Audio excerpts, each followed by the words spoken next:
Assalamualaikum warahmatullahi wabarakatuh. Halo teman-teman semuanya dan Bapak dosen sekalian. Pada video ini saya akan menyampaikan video proyek mata kuliah pengantar ekonomi mikro. Materi yang akan saya bahas adalah pilihan rumah tangga, utilitas dan surplus konsumen, yang merupakan bagian penting dalam analisis perilaku konsumen dalam ekonomi mikro. Pembahasan akan difokuskan pada bagaimana rumah tangga sebagai konsumen membuat pilihan ekonomi, bagaimana utilitas mempengaruhi kepuasan, serta bagaimana surplus konsumen muncul dalam transaksi sehari-hari. Materi ini akan dijelaskan secara bertahap agar mudah dipahami.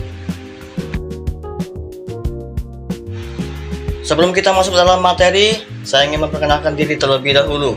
Perkenalkan, nama saya Raffi Nugraha Utama dengan NIM 25043059 dari program studi akuntansi dengan Bapak dosen pengampu yaitu Bapak Dr. Haji Zul Abdal MPD. Video ini dibuat untuk memenuhi tugas Project Based Learning yang menjadi salah satu komponen penilaian akhir semester. Tujuan dibuatnya video ini adalah untuk menjelaskan bagaimana rumah tangga sebagai konsumen membuat pilihan ekonomi. Selain itu, video ini juga bertujuan untuk menjelaskan konsep utilitas serta bagaimana konsumen memperoleh kepuasan yang kemudian diukur melalui konsep surplus konsumen. Dengan memahami konsep ini, kita dapat mengetahui alasan di balik keputusan pembelian yang dilakukan oleh konsumen. Dalam ekonomi mikro, rumah tangga dipandang sebagai salah satu pelaku ekonomi utama yang berperan sebagai konsumen. Pilihan rumah tangga adalah keputusan yang diambil konsumen dalam menentukan barang dan jasa apa yang akan dikonsumsi. Keputusan ini tidak dibuat secara sembarangan, melainkan berdasarkan kebutuhan, keinginan, serta keterbatasan sumber daya yang dimiliki. Karena pendapatan rumah tangga terbatas, maka tidak semua barang dan jasa dapat dikonsumsi sekaligus. Oleh karena itu, rumah tangga harus membuat pilihan yang dianggap paling menguntungkan atau paling memberikan kepuasan. Inilah yang menjadi dasar mengapa dalam ekonomi mikro, perilaku konsumen selalu dikaitkan dengan konsep pilihan dan pengorbanan.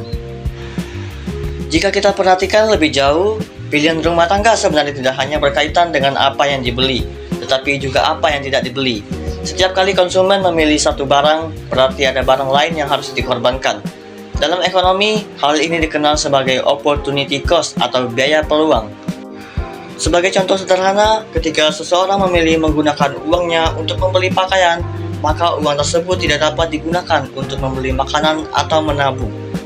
Hal ini menunjukkan bahwa pilihan rumah tangga selalu melibatkan pertimbangan dan pengorbanan, sehingga keputusan konsumsi tidak pernah benar-benar bebas dari keterbatasan. Salah satu faktor terpenting dalam pilihan rumah tangga adalah keterbatasan anggaran atau yang sering disebut dengan budget constraint. Keterbatasan anggaran menunjukkan bahwa jumlah pendapatan yang dimiliki rumah tangga bersifat terbatas, sementara kebutuhan dan keinginan cenderung tidak terbatas. Kondisi ini memaksa konsumen untuk memilih kombinasi barang yang paling sesuai dengan pendapatan dan harga barang yang ada di pasar. Sebagai contoh, ketika pendapatan tetap tetapi harga suatu barang naik, maka konsumen harus mengurangi konsumsi barang tersebut atau mengorbankan konsumsi barang lain. Keterbatasan anggaran juga membuat konsumen harus menentukan prioritas kebutuhan. Kebutuhan yang bersifat mendesak seperti makanan dan tempat tinggal biasanya akan diprioritaskan dibandingkan kebutuhan lain yang bersifat sekunder. Selain itu, perubahan pendapatan juga akan mempengaruhi pola konsumsi rumah tangga. Ketika pendapatan meningkat, konsumen memiliki lebih banyak pilihan. Sebaliknya, ketika pendapatan menurun, konsumen harus lebih selektif dalam membelanjakan uangnya. Kondisi ini menunjukkan bahwa keputusan konsumsi sangat dipengaruhi oleh kondisi keuangan rumah tangga. Utilitas adalah tingkat kepuasan atau manfaat yang diperoleh konsumen dari mengonsumsi suatu barang atau jasa. Dalam ekonomi mikro, diasumsikan bahwa setiap konsumen bertindak secara rasional, yaitu berusaha memaksimalkan utilitas atau kepuasan yang diperolehnya. Utilitas bersifat subjektif, artinya tingkat kepuasan setiap individu bisa berbeda meskipun mengonsumsi barang yang sama. Perlu dipahami bahwa utilitas tidak selalu berkaitan dengan harga barang yang mahal. Barang yang sederhana sekalipun dapat memberikan utilitas yang tinggi apabila sesuai dengan kebutuhan dan preferensi konsumen. Oleh karena itu, setiap konsumen memiliki tingkat kepuasan yang berbeda terhadap barang yang sama, tergantung pada situasi dan kebutuhannya masing-masing. Hal ini menjelaskan mengapa perilaku konsumsi antara individu bisa sangat berbeda. Oleh karena itu, keputusan konsumsi sangat dipengaruhi oleh preferensi dan kebutuhan masing-masing konsumen. Salah satu konsep penting dalam teori utilitas adalah hukum utilitas marginal menurun. Hukum ini menyatakan bahwa tambahan kepuasan yang diperoleh dari mengkonsumsi satu unit tambahan barang akan semakin menurun seiring bertambahnya jumlah barang yang dikonsumsi. Sebagai contoh, ketika seseorang merasa sangat haus, segelas air pertama akan memberikan kepuasan yang tinggi, namun gelas kedua dan ketiga akan memberikan kepuasan tambahan yang lebih kecil. Konsep ini menjelaskan mengapa konsumen tidak mengonsumsi suatu barang secara berlebihan meskipun barang tersebut tersedia. Dalam mengambil keputusan konsumsi, konsumen akan membandingkan antara manfaat atau utilitas yang diperoleh dengan harga yang harus dibayarkan. Konsumen cenderung memilih barang yang memberikan utilitas paling besar relatif terhadap harganya. Keputusan ini dilakukan secara rasional dengan mempertimbangkan keterbatasan anggaran dan kebutuhan yang paling mendesak. Oleh karena itu, keputusan konsumsi merupakan hasil dari kombinasi antara preferensi, harga, dan pendapatan. Surplus konsumen adalah selisih antara kesediaan konsumen untuk membayar suatu barang dengan harga yang sebenarnya dibayarkan di pasar. Jika konsumen bersedia membayar lebih tinggi dari harga pasar, maka konsumen akan memperoleh surplus konsumen. Surplus konsumen menunjukkan bahwa konsumen mendapatkan kepuasan lebih besar dibandingkan biaya yang dikeluarkan. Konsep ini penting untuk mengukur manfaat yang diterima konsumen dalam suatu transaksi pasar. Surplus konsumen seringkali tidak disadari oleh konsumen itu sendiri. Namun setiap kali kita merasa puas karena mendapatkan barang dengan harga yang lebih murah dari perkiraan, sebenarnya kita sedang menikmati surplus konsumen.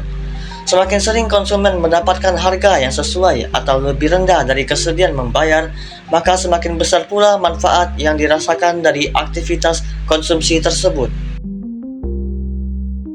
Sebagai contoh, surplus konsumen dapat kita lihat dalam kehidupan sehari-hari, misalnya saat membeli makanan atau minuman. Jika seseorang bersedia membayar suatu produk dengan harga tertentu, namun harga pasar lebih rendah, maka selisih tersebut merupakan surplus konsumen. Semakin besar selisih antara kesediaan membayar dan harga pasar, maka semakin besar pula surplus konsumen yang diperoleh. Hal ini menunjukkan bahwa konsumen merasa diuntungkan dari transaksi tersebut. Konsep pilihan rumah tangga, utilitas, dan surplus konsumen sangat erat kaitannya dengan kehidupan sehari-hari. Setiap kali kita berbelanja, kita sebenarnya sedang melakukan perhitungan ekonomi, baik secara sadar maupun tidak sadar.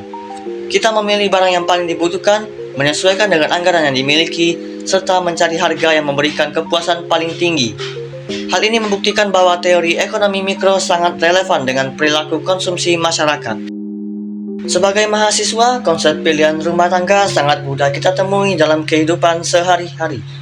Dengan uang jajan yang terbatas, mahasiswa harus membagi pengeluaran untuk makan, transportasi, kebutuhan kuliah, dan kebutuhan pribadi lainnya. Dalam kondisi ini, mahasiswa akan memilih barang atau jasa yang memberikan kepuasan paling besar dengan anggaran yang terbatas. Ketika mahasiswa mendapatkan makanan dengan harga yang lebih murah namun tetap memuaskan, maka mahasiswa tersebut juga memperoleh surplus konsumen. Contoh ini menunjukkan bahwa teori ekonomi mikro sangat dekat dengan kehidupan mahasiswa. Sebagai kesimpulan dari pembahasan ini, dapat disimpulkan bahwa rumah tangga sebagai konsumen selalu dihadapkan pada keterbatasan sumber daya, khususnya pendapatan dalam memenuhi berbagai kebutuhan dan keinginan.